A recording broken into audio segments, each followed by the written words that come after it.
كيجيك واحد الاحساس غريب بالخلعه، والقلب ديالك تيبدا تيدق بالزربه، وكتحس براسك بحال الا غادي تموت، وكتحس براسك ديفون ان فري دونجي واخا ما كاين قبالتك والو، وكتقول مع راسك واقيلا الا غادي نحماق.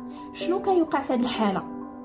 هذا تيكون انذار كاذب من الجهاز العصبي، سيتادير افراز كبير ديال الادرينالين اللي كيخلي التنفس كيولي سريع، وهذاك الاحساس ديال الهدوء والتحكم اللي عاده كيكون عندك كيختفي شويه بشويه، وكيبقى غير التوتر والخوف هما اللي باينين، واللاوعي كيكون خدام افيك لو ميكانيزم دو سورفي بواحد الشكل كبير. وفي لاكومبانيمون او المرافقه كنعلموا الانسان كيفاش يقدر يتعامل مع هذه الحاله، وكيفاش انه يقدر يرجع ليطا ديكيليبر ديالو ولو مومون بريزون ديالو، وكيفاش يقدر يتعامل مع هاد لي سيمبتوم.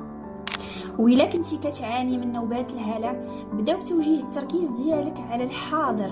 شوف قبالتك 5 ديال الحوايج قبالتك، وحط يديك على شي حاجه بارده وتنفس مزيان، وطول في ليكسبيراسيون.